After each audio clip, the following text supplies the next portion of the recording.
And we are recording with Dr. George Fareed, and I got it pulled up right here.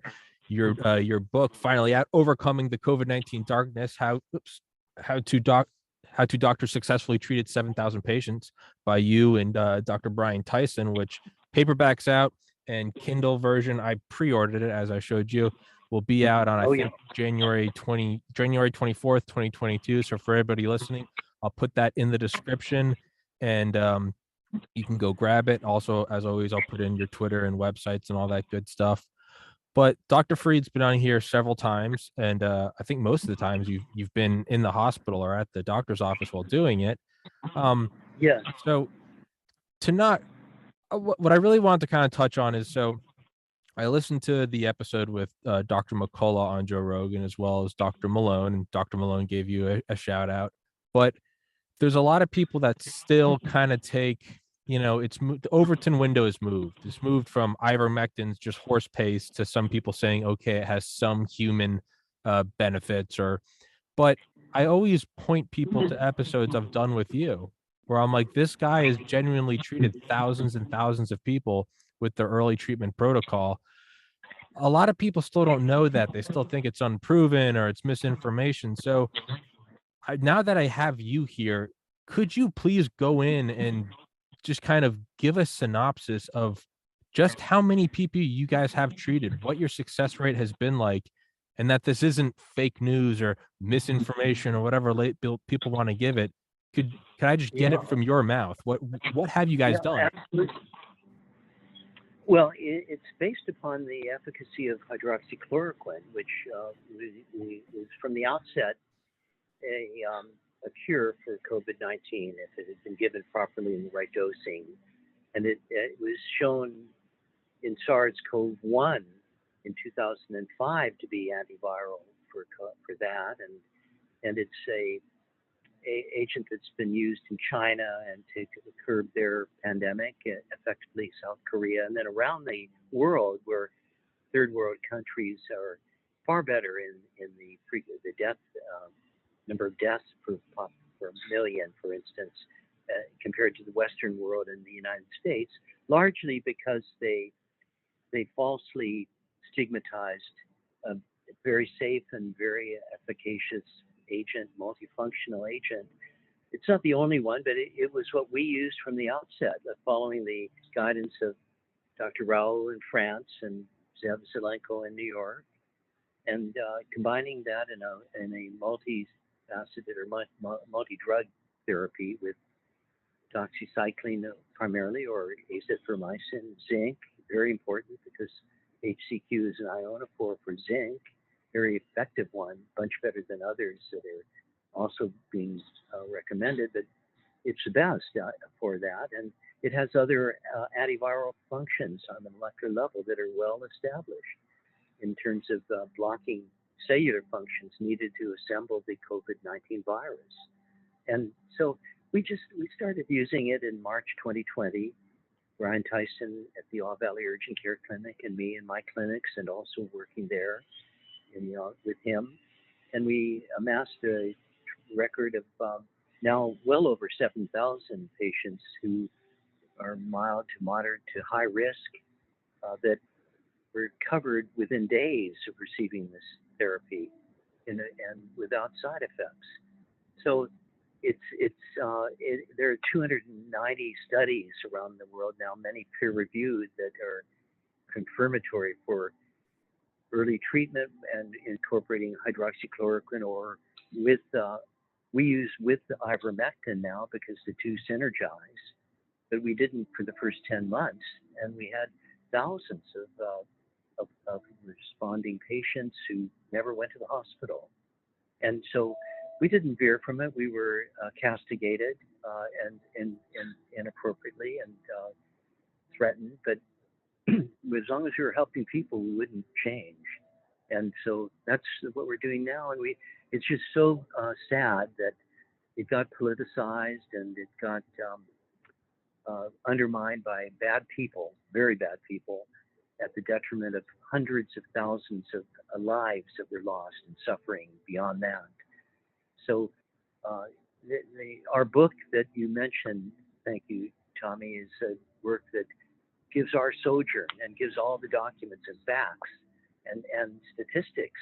And it's written with Matthew Crawford, who's a brilliant mathematician and statistician, who provides a chapter with tremendous amount of valuable information, insights as to what goes into getting results from an observational studies. And we present our work from our experiences and then end with that chapter and then with resources and hundreds of testimonials that are can be listened to if one wants to through accessing them on the internet, which I assembled them over the months and years on Twitter, actually, recording experiences of patients, my patients, and Brian Tyson's patients in 2-minute or less interviews to indicate the really great outcomes. So really gratifying, actually. But in any case, so we have a lot of testimonial. We have testimonies from a big one from our a collaborator as a pastor in a church in a place called Holtville, Pastor Richard Moore. And he joined in and requested my support and Brian's. And as a consequence, we go beyond the 7,000 to probably 3,000 that have been reached through that outreach of that church, where he would go and purchase the medications in the cocktail and give them to people who recovered. But so it was a lot of work to write this book. It's 220 pages long, and it has some clippings from news articles about our work, and also the speeches we gave at summits. Like I spoke at the Rome Summit in September on the International Summit on COVID-19 with great doctors from around the world, and Brian has spoken at other summits in the United States and internationally. So we've moved out of our area, little Imperial Valley, to get the word out, and it has slowly filtered out, but it will never do what it should do unless these bad agencies come to terms with their to do what they should have done from the beginning and encourage early treatment and not deny that these repurposed drugs are so beneficial, probably better than Paxlovid or Monopiravir from Merck and Pfizer product, or at least as good. Those are agents that are available. We use monoclonal antibodies in our treatment, and find that incorporating multiple agents is by far the best approach. With Delta, it was particularly important because that was such an aggressive variant. Omicron is a milder agent, and just the HCQ with doxycycline and zinc and vitamin D seem to control it extremely well. But normally we use ivermectin in safe doses for a few days along with the HCQ or fluvoxamine, and the patients come around very, very well.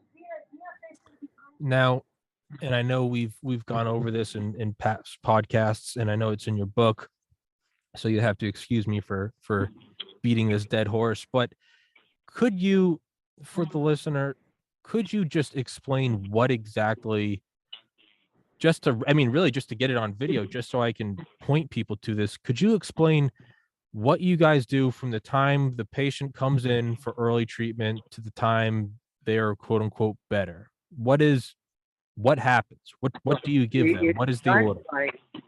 It's by the principles that Brian incorporated in his All Valley Urgent Care Clinic, and when I'm there, I'm following those principles. But also, I extended that to other clinics that I run and involved in, and it's to do a full assessment of the patient, determining the duration of symptoms and the severity, getting X-rays when needed, then incorporating the treatments and labs, I should say, also concurrent with the nature, with the extent of the illness. For the most, it's just really starting them on the cocktail, the protocol, and then adding in, intensifying if symptoms worsen, following up with them in 2 days, and continuing the follow-up beyond that until they're completely recovered. So it's bringing them back in for reassessment. It requires quite a bit of effort, and it's been very successful doing that.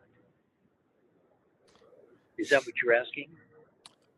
More so, could you explain what actual drugs and supplements or medications you guys give? Could you just give like a brief 30,000-foot view of they come in and we give them X and then we give them Y and then we give them Z? Well, yeah, we almost uniformly give them a protocol, a cocktail multi-drug treatment with hydroxychloroquine, usually 400 milligram twice a day for the first day, and then 200 milligram 3 times a day for the next 4 days, and may extend that out for a week or two if they have progressive and continuing fever at 200 milligram twice a day. But they can also be treated at lower doses, and children and pregnant women can receive HCQ very safely at the appropriate lower dosing, 200 milligram once or twice a day with the Z-Pak. We always give them a intracellular antibiotic, either doxycycline, 100 milligram twice a day for 7 days, or azithromycin, the Z-Pak, for 5 days. And then we always require that they take zinc, 50 milligram once or twice a day, along with vitamin D3, 5,000 units a day, and aspirin, 325 milligram, or an anticoagulant, just because of the complication of microcoagulation later if the multiplication isn't suppressed with our treatment. And that's what kills people, is the microcoagulation, clotting disorder, thromboses, and you want to avoid those. You want to add in other agents, but that's what we do. It's a combination of about 5 medications, and they're all very well tolerated. And then we add in, if it's appropriate, fluvoxamine, which has gotten a randomized control trial to show efficacy for early treatment at lower dosing, 25 to 50 milligram twice a day. And if they, so for instance, if they can't obtain ivermectin, they at least have another anti-COVID agent repurposed. And we would add in Paxlovid or Molnupiravir if they're readily able to be prescribed. They have some hurdles to overcome because they're under an EUA and they have forms that have to be filled out and documentation. So the patients generally get those if they go to the emergency room that has them to dispense, and also where they might get the monoclonal antibody infusion. Thank you. Now, what is your thought? Because we've discussed this before, but what are your thoughts on people who are, they're saying it's almost kind of like Prohibition era, where like you have to know a guy to get ivermectin or hydroxychloroquine? What are your thoughts? I mean, does this fall under CVS and Rite Aid, are private companies and they can do whatever they want? Or is there a medical ethic or I guess a line of morality that needs to be followed, that people are getting prescriptions and they're going and the pharmacist won't fill it out? And it truly, it's a level of collusion that I never thought I would see in my life. It feels like it's in the realm of a conspiracy theory, but it's happening now, and there's only one accepted treatment. It's a vaccine, or it's wait till your lips are blue and you come in and go on a ventilator. Yeah, I think people are coming away getting the message that that's not the solution. But I think the pharmacies that you mentioned, the chain pharmacies, vary in terms of how progressive and informed the pharmacists are. But they also issue edicts from their headquarters saying that if it's not FDA approved, then they don't permit that it be dispensed, even though the doctor is the one who's taking the responsibility for it and providing the prescription. And they should be accepting what the doctor orders, not an order from their organization. And the organization may be influenced by other groups beyond pharmaceutical that try to stamp this out. Or they may have been doing that in a sinister way early in the last year. it's becoming less of a factor, but it still is there. And there's still many pharmacies that have come on board and are doing what they should do, and so patients do get these medications. But it also comes down to the medical community having gone along with that recommendation that you mentioned of don't do anything, that are scared about stepping up now, even though they should and they have to because of the Paxlovid and the molnupiravir being there in some of the pharmacies, and they should, and monoclonal antibodies, but they've just pulled back, and lots of doctors are just waiting for this to end without any participation whatsoever. Now, and I know when you came back from Spain, I had you on and we talked about it a little bit, and Italy, when I came back from oh, excuse me, brain fart, excuse me, Italy. And I remember you saying in an episode after that at first you were very excited, and then about a month later you were saying you were a little upset, not at anyone, but rather that it didn't show the boost in numbers of people who were using this early treatment protocol that you guys had hoped. And that's kind of always seems to be the case with anything in life, right? It's never as easy as you think it's going to be. Is there any way you can know that? Have you guys seen any noticeable boost in this early treatment protocol outside of just what you guys are doing in the Imperial Valley? I think it's coming on better and better with these seminars and gatherings and summits that are being organized. I think the Peter McCullough and people of his caliber are providing continual education and communication that does resonate, but it's still not. It's never going to be the right way until FDA turns back, and they probably never will. They probably never will, Tommy. And they're too corrupt, and so is the NIH and Fauci and these people that are blinded and have conflicts of interest that are enormous. So our book will spell it out. Wait till you read the book. Yeah, it's no, I can't wait. I'll have it in 13 days. The paperback is available right away in 2 or 3 days. Oh yeah. Well, and the other is the RFK Jr. book is very well documented, and ours is more of a extension of RFK Jr.'s book on the real Anthony Fauci. So, on the note of the FDA and the NIH, and I would imagine even the CDC, is it? And I think you said it well. It probably won't happen. Is it faulty or naive of us to think that eventually they'll quote unquote come around? Eventually they'll, it's banking on the military industrial complex to get their act together and go, all right, we'll withdraw from Iraq. Is the realization kind of setting in that they're not going to do anything, and if anything they're going to actively work against you? So how will this resolve itself? Does it have to hit a critical mass? Is there a turning point? Is it just getting is it Malone and McCullough and hopefully yourself going on Rogan? I think getting information out there and getting comparative studies done, and we should be able to do some treatments,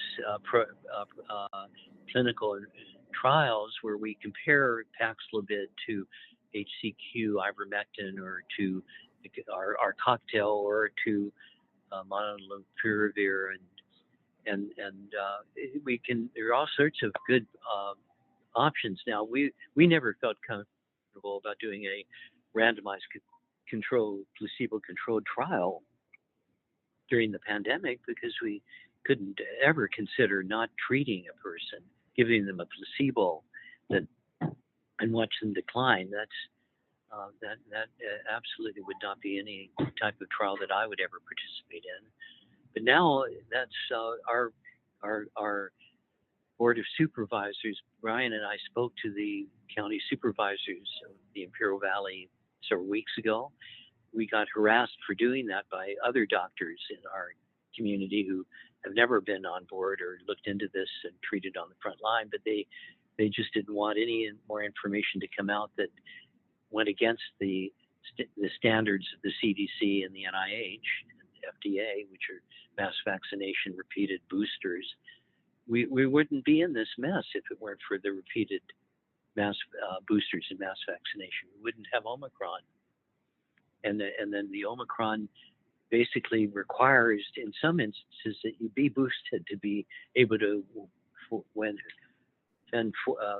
ward it off or get over it as easily as one can, the most easily. So it's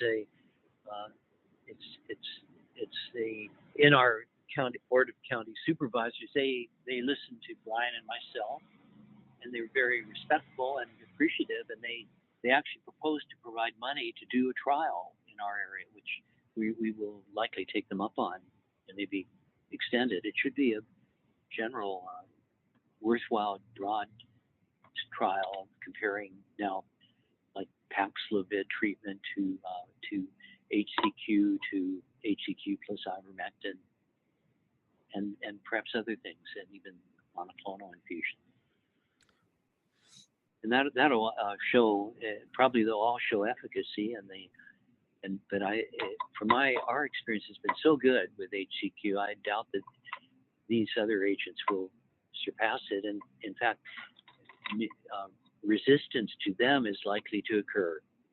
That's just like in HIV. If you use just one agent for HIV, within a short time, mutants form that are resistant to, for instance, protease inhibitors. And this is Paxlovid is a protease inhibitor of COVID-19, and molnupiravir is a nucleoside inhibitor of the RNA polymerase. But it has so those there would definitely be, if they're used by themselves for any significant period of time, I bet we'll have COVID-19 variants that are resistant to them. But they haven't been resistant to these agents that we use because our agents are agnostic. They work on the host cell mechanisms, and they inhibit the viral modification by blocking critical host cell functions intracellular or in the attachment of the virus that are independent of any mutagenesis of the virus. Do you think that the corruption we're seeing now, that the sort of clown show of repeated boosters, do you think that this is almost necessary if there's ever to be any sort of real reform? In my humble opinion, in my speculation, I don't think that these conflicts of interest and this corruption in the FDA and the CDC and the NIH, I don't think this is new. I think what COVID is the low water mark when you start to see all the shipwrecks. I think it's exposing what's probably been there for decades. We're only just now seeing it. Yeah. Do you think this was almost necessary to see all this for there to be any real reform? Yeah, I think that's correct. I think that's what's the crucial point of the RFK Jr. book and documentation of for how long our agencies have been corrupted since the 80s, and so it's now coming to light with the catastrophe of COVID-19. Yeah, it seems like we almost need this sort of collapse or complete loss of public faith in them for there to be any real movement forward, because otherwise it's just putting a Band-Aid here, putting lipstick on a pig there, versus any real fundamental change. In terms of, and I just wanted to ask you, are we going to see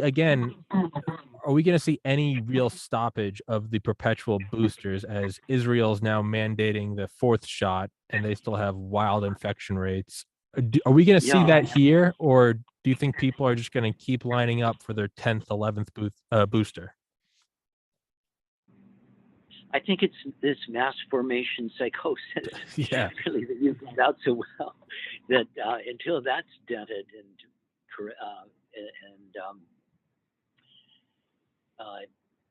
targeted and punctured, basically, it's going to be hard to see that. It's like a religion. Actually, Didi Arell made some beautiful comments at the beginning of the year that are available. I'll forward them to you. But he talks about now the vaccine approach being a religion, and that it's they don't dissidents are not are beaten down. Yeah. So we aren't going to be beaten down, though. But I think that's the key, is that, and that podcast with Desmond and Professor Desmond and Malone and McCullough was phenomenal that you did.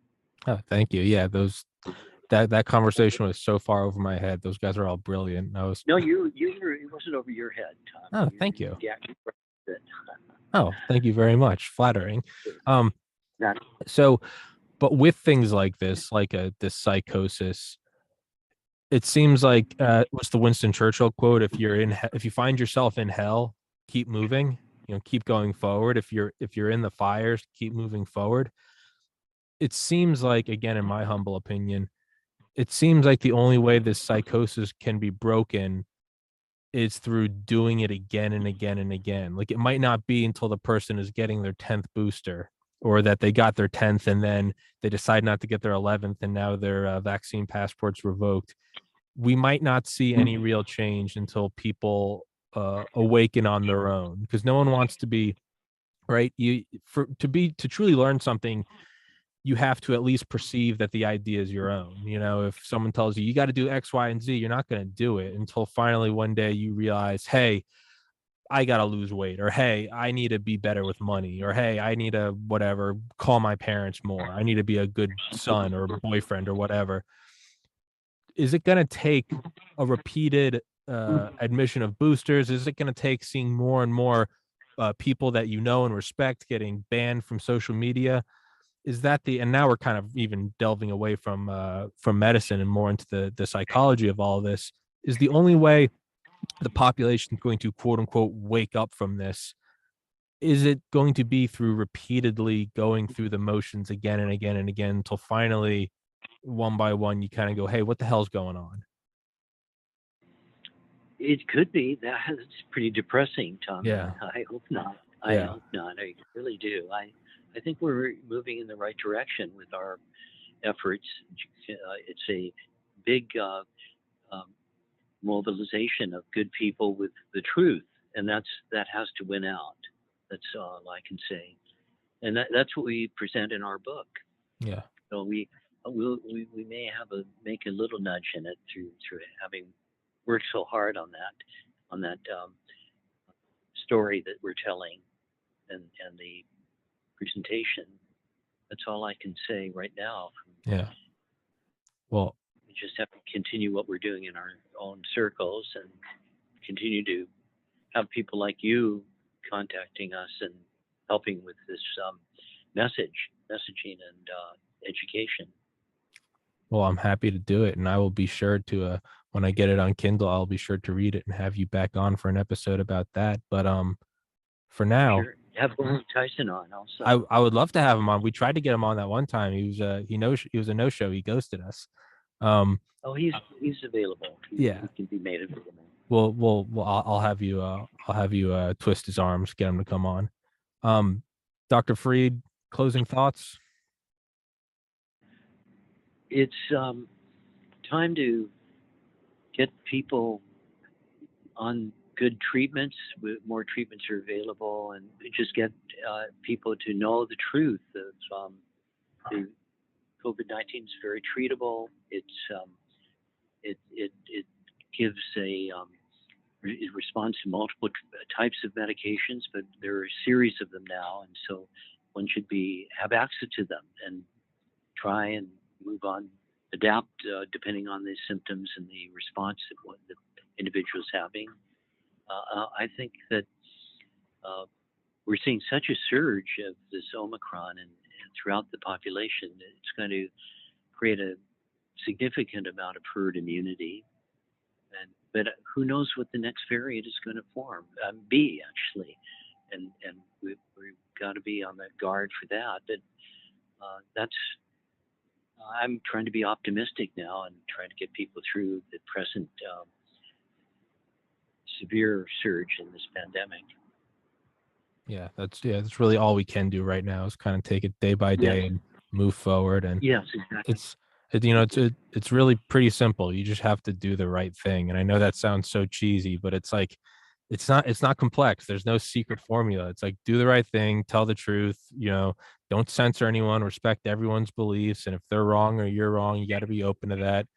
And ultimately realize that, hey, we're in a pandemic. We have to be working towards all treatments, even if it's you got to be open to everything, even if it's some witch doctor who's waving flowers around. You got to be like, does it work or not? Yes. Can we peer review it or not? So, but Dr. Freed, by the way, Tommy, yes, sir. I got some great news from this international COVID summit, where the next one is going to be in Marseille and Paris, with Didier Raoult participating and people from the Institute of Hospital in Marseille, but at the end of March, beginning of April. And so I'll be participating there, and as will Brian, I suspect, and many, many great doctors who know the truth and know what should be done to educate further. So that's the next event for the International COVID Summit. Well, awesome. And you guys all of you physicians are doing God's work, and you're on the right side of history, even though, it can seem hopeless at times. You're on the right side of history. It's, Good. Yeah, I appreciate that. I appreciate you saying that. I believe also.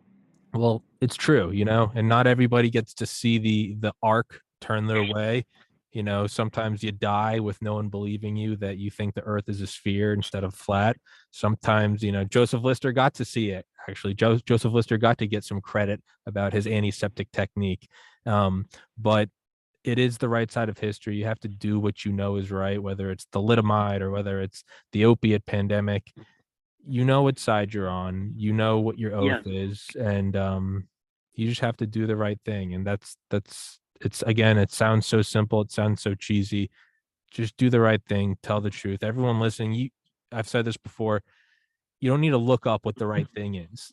You can feel it. You can feel it in here. You know what it is. Just do that thing, and we will get out of this. And with that, good stated. Thank you, Tommy. Thank you so much, Dr. Freed. I will text this to you when it's up, and I can't wait till we talk again. Yeah, I look forward to it. Keep up the great work, Tommy. Thank you, sir. Great day. God bless.